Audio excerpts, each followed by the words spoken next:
मैं जुल्करनैन शेख। पाकिस्तान की क्रिकेट के अंदर ड्रामेबाजी बड़ी हो रही है और ये ड्रामेबाजी मुझे समझ नहीं आ रही। अब आप कहेंगे ये ड्रामेबाजी क्यों हो रही है, और मुझे यूं लग रहा है कि वही सास बहू वाला खेल, बच्चों वाले खेल पाकिस्तान क्रिकेट बोर्ड में चल रहे हैं। पाकिस्तान की टीम जितनी बदतरीन हार का, जिसका चैंपियंस ट्रॉफी में उसको सामना करना पड़ा, उसके बाद पाकिस्तान टीम के लिए सबसे इंपॉर्टेंट टूर आया न्यूजीलैंड का कि यार चलें यहाँ पे T20 स्क्वाड नया बना लिया है, कोई 2-3 मैचेस बच्चे जीत आए। और उसमें भी आपने कहा कि जी नए बैटिंग कंसल्टेंट लिए गए मोहम्मद यूसुफ। अब मोहम्मद यूसुफ और मोहम्मद यूसुफ के हवाले से जो खबरें जनरेट की गई PCB की तरफ से, वो बड़ी अजीब हैं।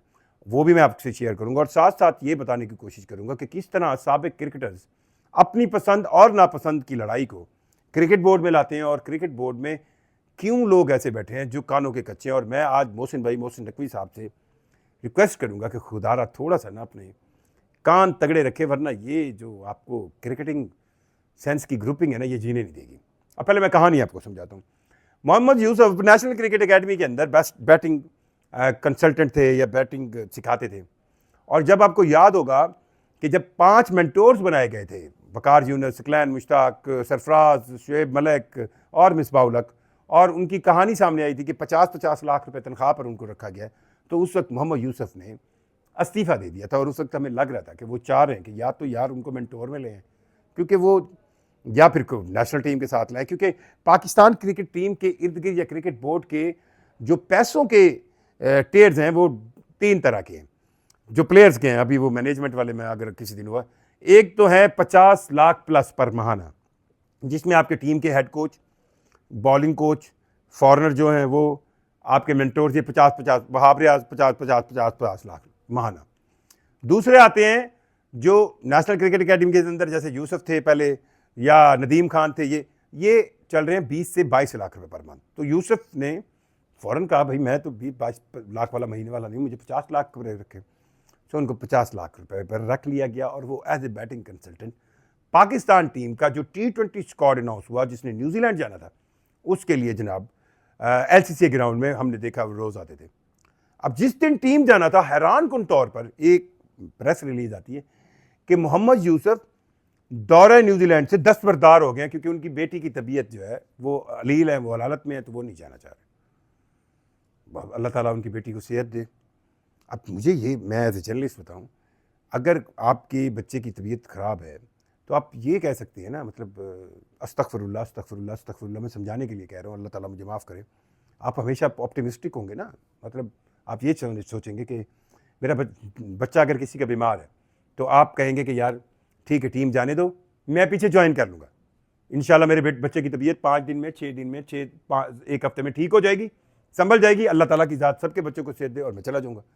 आप ये तो नहीं कहेंगे ना कि एक ऐसा टूर जिसका पूरा टेनोर 1 महीने से ज़्यादा का है और आप कह रहे हैं नहीं मैं नहीं जाऊँगा, बिल्कुल 11th आवर पे आप कह रहे हैं नहीं जाऊँगा। चले मान लिया ये, मैं बिल्कुल ऐसा है कि आप कॉन्शियस हैं, आपने कहा कि यार बच्चे की तबीयत ठीक है और 24 घंटे के अंदर अंदर आप वापस मैसेज कर रहे हैं, टीम के साथ वो नहीं गए जो टीम गई है, फिर क्रिकेट बोर्ड वापस मैसेज कर रहा है कि मोहम्मद यूसुफ जो है माशाल्लाह उनकी बेटी की तबीयत ठीक है और अब वो दस्तयाब है और वो अब न्यूजीलैंड चले जाएंगे। ये आपको अब समझ आ गई है। अब यहाँ पर क्योंकि बीमारी का नाम इस्तेमाल कर रहे हैं, मेरा दिल ना, मैं खुद बच्चे वाला हूँ और अल्लाह ताला सबके बच्चों को अपनी अमान में रखे, सेहत दे, किसी के बच्चे को बीमार ना करे, पर हम क्यों ऐसा। बस मैं यहाँ पे फुल स्टॉप। अब आपको कहानी पीछे लेके जाता हूँ। मोहम्मद यूसुफ और शाहिद अफरीदी, साबिक कप्तान शाहिद अफरीदी, दोनों एक प्राइवेट न्यूज़ चैनल पे समा टीवी पर बैठे हैं जिन्होंने नशरियात की पूरी चैंपियंस ट्रॉफी के दौरान। अब ये तो नहीं हो सकता ना, ये दोनों, इन दोनों का जो अपना ट्रैक रिकॉर्ड है वो कोई इतना प्यार मोहब्बत वाला नहीं रहा। ये सब जानते, मैं तो पर्सनली जानता हूँ, शाहिद भाई भी जानते हैं, मैं 2005, 6, 7, 8, 9 उस सिनेरियो और उससे पीछे होने वाले तमाम मामलात में बड़ा एक्सपर्ट हूँ। जब शाहिद अफरीदी ने ये देखा कि यूसुफ जो है वो कंसल्टेंट आ गया, तो उसी समा टीवी पर शाहिद अफरीदी एक बयान चला कि यूसुफ को नेशनल क्रिकेट एकेडमी में बतौर बैटिंग कंसल्टेंट होना चाहिए, ना कि बैटिंग कोच टीम के साथ जाए, वो हमारे नए बैटर्स को ट्रेन करे। और ये शाहिद अफरीदी की फूंक मेरा ख्याल है PCB के आला हुकाम तक चली गई और फिर अब उसमें एक्शन रिएक्शन, पहले यही बात करके बहाना बना के यूसुफ रुक गए और यही बहाना बना के फिर यूसुफ, अब वो भी यूसुफ मोहम्मद यूसुफ है, उन्होंने भी हर कार्य अपने लगाए, और उनको मैं जितना जानता हूँ जिस तरह वो कहानी घुमाते हैं तो उन्होंने भी घुमाई, और वो अब पीछे चले जाएंगे इंशाल्लाह, परेशानी की कोई बात नहीं। पर सवाल यहाँ पर एक और है मेरी तरफ से, मैं यूसुफ के जाने के भी खिलाफ नहीं हूँ और ना जाने के भी खिलाफ नहीं हूँ। अल्लाह ताला उनकी बेटी को सेहत दे, अल्लाह ताला उनकी बेटी बच्चों को अपनी अमान में रखे, पर मैं ये जो तरीका वारदात है इसके खिलाफ हूँ।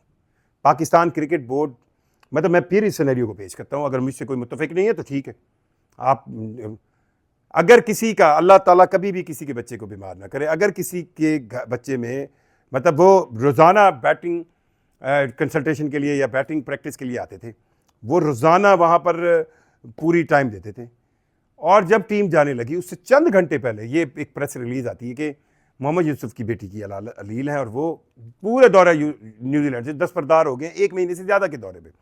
तो जब भी किसी का बच्चा अलील होता है तो वो एक उम्मीद के साथ होता है ना, या ये कहा जाता है कि वो अलील हैं, वो बच्चे के साथ है, और जैसे ही उनकी तबीयत संभलेगी तो वो ज्वाइन कर लेंगे। अब अगर खुदा न खास्ता ऐसी चीज़ को बढ़ती तो जाहिर बात नहीं, कहा गया कि पूरे से दस्तबरदार हो गए, और फिर एक दिन बाद कहा गया नहीं अब हैं। मैं अब इस ज़्यादा में बीमारी वाली कहानी है, मैं ज़्यादा जाऊँगा तो फिर लोग, मतलब मेरा खुद भी दिल डरता है, मैं बच्चों वाला हूँ। बहरहाल अल्लाह ताला मोहम्मद यूसुफ की बेटी की तबीयत को ठीक रखे, अल्लाह ताला उनको सेहत कामला दे। अब यूसुफ की कहानी क्या है, वो ये है कि यूसुफ, आपका क्या फोकस है मेन, जो आपने फोकस किया है, power hitting, strike rate. Pakistan team मार कहां से खा रही है? पाकिस्तान टीम वाइट बॉल के अंदर 25 से 30% अपना स्ट्राइक रेट बेटर करना पड़ेगा उनको, और वाइट बॉल के अंदर उन्हें T20 फॉर्मेट में 20 से 25 रन मिनिमम, और वनडे फॉर्मेट में कम से कम 30 से 35 रन एक्स्ट्रा चाहिए। वो अगर बाद में खेल रहे हैं, पहल खेल रहे हैं, प्रोजेक्टेड स्कोर, रन रेट, ये पाकिस्तानी बैटिंग की हैबिट को चेंज करना है, और हैबिट को चेंज करने कौन है? मोहम्मद यूसुफ, जो अपने वक्त का वाइट बॉल के अंदर स्ट्राइक रेट, बहुत प्यारा बैट्समैन है, टेक्निक वाइज बहुत प्यारा बैट्समैन है, पर तेज कैसे खेलना ये यूसुफ नहीं बता सकता। अब यहां पर फिर वही कहानी, आपको पावर हिटर सेंस में आसिफ अली चाहिए नहीं है, बिल्कुल नहीं है आपको। मैं अब यहां पे मैं कहूंगा तो शायद किसी को गुस्सा लगे, बुरा लगे, मुझे लगता है आपने पावर हिटिंग सिखानी है तो शाहिद अफरीदी को रख लो ना भाई, power hitting batting consultant Shahid Afridi से अच्छा कौन सा होगा? अब यहां पे ये नहीं होगा, शाहिद भाई के भी अपने इश्यूज होंगे।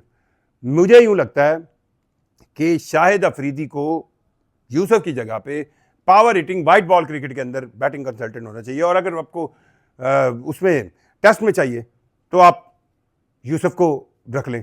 सो शाहिद अफरीदी क्यों पाकिस्तान टीम के पावर हिटिंग बैटिंग कंसल्टेंट नहीं हो सकते? क्या रिकॉर्ड नहीं है उनके पास? और मैं तो अब इस बात पे आ गया हूं कि शाहिद अफरीदी को पावर हिटिंग का बैटिंग कंसल्टेंट होना चाहिए। आपको क्या लगता है कि शाहिद अफरीदी को पाकिस्तान टीम का पावर हिटिंग बैटिंग कंसल्टेंट होना चाहिए? कमेंट करके जरूर बताइएगा, और अगर ये वीडियो आपको अच्छी लगे तो लाइक भी कीजिए और सब्सक्राइब भी कीजिएगा। मुझे जुल्करनैन शेख को इजाज़त दीजिए। अल्लाह हाफ़िज़।